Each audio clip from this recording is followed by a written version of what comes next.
Hi everyone, I'm Apollonia Ponti, your dating and relationship coach for you men to go confidently in the direction of your love lives and attract that woman that you truly desire. And this video is a requested video, and I am going to give you 10 ways that you can stand up for yourself. So really how to stand up for yourself in a relationship and in life in general. But before we get started, don't forget to take the time to subscribe to this channel so you are updated every day that I post a new video. A lot of times you might find it confusing on how you should be standing up for yourself because you don't want to be too dramatic, too overwhelming, too controlling, or you don't want to be looked at as this mean person. But standing up for yourself does not mean this. Standing up for yourself means that you're coming from a place of self-love and you have boundaries for yourself. Everybody should know the balance between standing up for themselves and being overly judgmental or disrespectful or rude or not in control of their own lives. And when you stand up for yourself, it gives everybody that enters your atmosphere, your life, and your relationships the boundaries that are needed. Because at the end of the day, respect is measured by how much you respect yourself. And if you respect yourself enough to stand up for yourself, then this is going to automatically have people see your boundaries and not take advantage of you. So I'm going to give you 10 steps on what to do and how to start analyzing if this is what you're doing and how to incorporate it into your life. So tip number 1 is practice being transparent and authentic in your delivery. So honesty is the best policy, right? So being transparent, if something is bothering you, don't place it in the form of a victim mode. Just tell them like, oh, you're bothering me. You raising your voice to me reminds me of my past and I don't like this.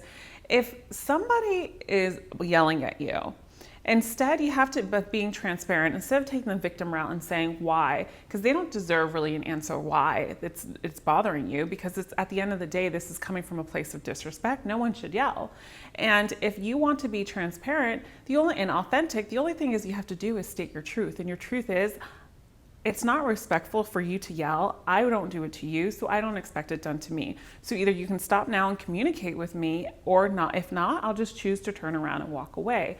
You're still holding your dignity, you're being transparent, and you're being authentic in your delivery because that's the exact truth. Tip number 2 is if somebody attacks you, just take your time and hold your composure. This is so important because this delivers a message so much stronger than someone that is out of their element and coming from a place of ego or anger. If someone is attacking you and you can hold your composure and then analyze the reasons why they're attacking you and then communicating effectively of having them notice how calm your demeanor is and your delivery and saying basically something like you're not going to tolerate this, or having a respectful conversation with them and hoping to bring them down. If they don't, then again, you turn around and you walk away. You're taking the high road here and you're not catering to their behaviors.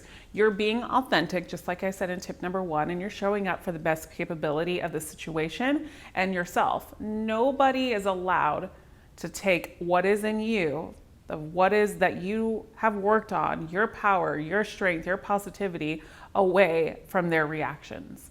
Tip number 3, take baby steps. If you struggle with being assertive sometimes, because this is not always something easy for everybody, is just take baby steps and practice it in your day-to-day life. Let's say that you're going to Whole Foods or supermarket, Publix, or whatever other supermarkets are out there.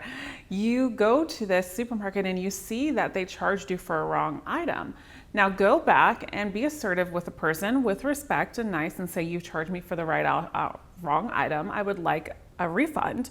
Or if you're at a coffee shop, or if you're at somewhere where you're standing in line at the bank and someone cuts you and someone stands in front of you, you just ask them politely to go to the back of the line because the line doesn't start here. And when you become assertive, you can take baby steps, and this is how you practice, because you'll notice the more you're assertive and your delivery and your message is better, then you will understand that this affects everyone around you and you can really get your point across, and showing up for yourself becomes a lot easier.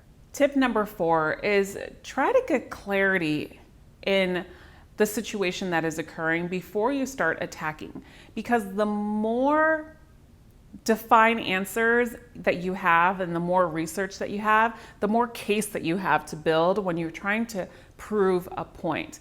A lot of people come off attacking because they don't have a point to prove, and they try to get you out of your comfort zone. But the way that you can stand up for yourself is really getting the information that is needed. It's like an attorney. They don't go into court without any information. The more information they have, the more likable they become to win that case. So the same thing is for you. So don't become discombobulated because someone is yelling at you. Find out what it is that's really the reasons of why this is happening, and really get clarity first and information first, so before you start attacking somebody else. Tip number 5, which is one of my favorite ones, is stand up for your time. A lot of us in life go through life, especially for entrepreneurs or in this world in business, that we want to give our time away for free sometimes. And that is not always the case, and shouldn't always be the case for you, because your time is always equals money. So a lot of times you have to make clarity within yourself and find the clarity within yourself to say, is this serving me for the better purpose, or is it not serving me for the better purpose? And if I'm giving a lot of energy and a lot of skill sets and a lot of knowledge, then your time should be reimbursed. So really think about the time that is spent in different activities and really stand up for yourself. So if you are in an environment where you're at work and your boss wants you to stay 2 hours later because he needs help with this project, but he always does this to you, then it's time to stand up and ask him to pay you for these 2 hours. Number 6, no one can validate you. Your thoughts, your feelings, your emotions all belong to you. And the moment that you understand that you have full control of this and not give anybody else a sense of control is when they know that you have control for yourself, and it becomes easier for you to stand up for yourself. Tip number 7 is believe in yourself. The more you get used to standing up for you because something in here doesn't feel right, the easier it's going to get. The quality of your relationships are going to improve, friendships, and the relationship that you might be in. Tip number 8 is if conversations and confrontation is difficult for you, then it's time to just really map out what it is that you want to talk about. Plan it out so you know exactly, before you confront this person, that you know exactly what it is that you need to say to get your point across. Maybe just think about it and put down some bullet points so you don't get as nervous when you confront them, because confrontation is not easy for everybody. Tip number 9. Tip number 9 is figure out what's really bothering you. Sometimes we don't even know what is bothering us except somebody else's anger. So at the end of the day, if you feel like this is a problem that could be resolved between you and yourself only, then it's time to really look at that. Analyze the situations that I've been saying in this video. And lastly, tip number 10 is to have the confidence within yourself to know that you can grow. Standing up for yourself comes gradually as time goes on and as you improve in life, meaning as you get older. Standing up for yourself is not always the easiest thing because, when we're in school, when we're younger, we can get bullied, we can get made fun of. So sometimes it can go into our relationships. So that's why taking the time to analyze situations and understand that nobody has control of your emotions or your beliefs, and you are the only one in control of this, and that you can stand up for yourself. If you liked today's video, please give it a thumbs up, and as always, I'll see you again in the next video, and remember, you are always loved.